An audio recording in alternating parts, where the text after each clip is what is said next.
the highway, and I'm here with Steve from Slow Grown Genetics.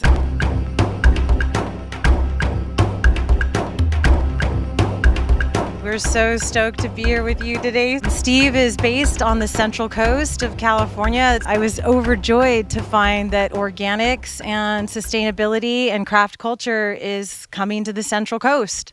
Yeah, absolutely. So tell us a little bit about your journey with Slow Grown Genetics and how you guys started here. It's awesome that you say that, because the craft of cannabis and the craft of solventless hash has been here in the Central Coast for a while. It's nice that it's able to finally rear its head due to collaborations with local government, which we're now able to, legalize, legitimize, and license our cultivation sites, and our processing sites. The cultivation permitting is always in the balance as far as requirements for where you can and cannot grow and how you can grow, but they have made the hoops and we are able to jump through them. So we're happy to be here today, happy to have jumped through those hoops and to be working with Slow County to be able to bring this medicine to the people of the Central Coast. Our company is and always will be, medicinally based, and that's something that we want people to know about Slow Grown Genetics is we put the patients first. One of the things that I love about what you guys are doing and many of the companies within our collective is we're combining philanthropy with commerce. I think that really is one of the key components to being the change, right? We're in a state where we have economic warfare waged against the middle class. We have human life as a commodity, with some alarming things that have just gone down in the U.S. government. People are really looking at themselves and going, how are we going to make it through this? So one of the things that really inspires me is the work that you're doing with Weed for Warriors and other companies. Tell us a little bit about that. Yeah, absolutely. These foundations and companies that have arisen within the veteran community is where my true passion lies. Working with companies like Weed for Warriors enables us to do something bigger with the cannabis community, to give back in a bigger and more major way than just economic stimulation, which seems to be the only topic that anybody wants to talk about when it comes to cannabis, what it's going to do to levy the financial burdens of the already wealthy. And that's when I start to get uncomfortable and it starts to push me towards working with like-minded individuals who want to see cannabis raise the bar for our nation on a different level, on an intellectual level, on a spiritual level, on a healthy level, not just on an economic level. It's so important that people know that and see that, and we're really grateful for you guys to be putting out publications that do that for us. And when we work with the veterans, not only does it give a home and a place and an industry for our warriors that are coming home, our farm and many farms here in the Central Coast, hire veterans and make sure they have a place here in our industry.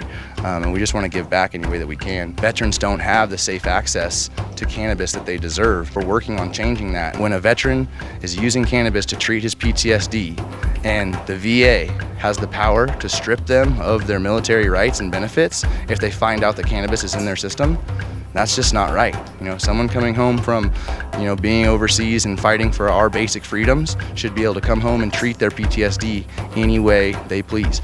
And the way that marijuana helps PTSD in such a natural homeopathic way, and to deny them of that basic right is just inhuman, and I won't be a part of it. The opioid crisis is manufactured, and they're preventing this healing medicine from getting in people's hands who could truly, truly benefit. Through foundations like Weed for Warriors and Organic Meds for Vets, we are able to donate medicinal cannabis in a way that is professional and courteous to the veterans. So, these organizations have created chapters and headquarters where they're able to take these meds and distribute them. These guys are getting together, they're creating a home, they're creating a place for each other, family. They're getting together, on a bi-weekly, monthly basis. They're getting, just to talk about where they're at in life, what they're going through, and then, they're able to distribute, some donated meds at these events. And, I'm proud, to have my meds donated at those events. But, that's the least we can do. That's the bottom of the totem pole. Providing jobs and making sure that it's loud and clear to every veteran that's coming home from overseas that they have a place and a home and an industry that they can call their own. That's, the true purpose and, my true passion and what we're going to make sure is done. And so, if you're a vet who needs cannabis, I just want to talk to you for a second and let you know that, you have a home at Slow Grown Genetics. And if you ever need anything personally, please just reach out to us, via our website, slowgrowngenetics.com. We'd love to get a medical care package out to you, just to help you through whatever you're going through. If you just need someone to talk to, please, just reach out to us via email, even via our DM in the Instagram. We're always making ourselves available. And if you just need somebody to talk to, or you just need a little pot to smoke, that's what I need. I just need a little cannabis every once in a while to clear my head and, to reduce my anxieties. And so if that's all you need, we just want to make sure that every single veteran in America knows that Slow Grown Genetics is here for them. SKUNK Magazine is here for you. SKUNK Magazine is here for Slow Grown, and SKUNK Magazine is here for Weed for Warriors.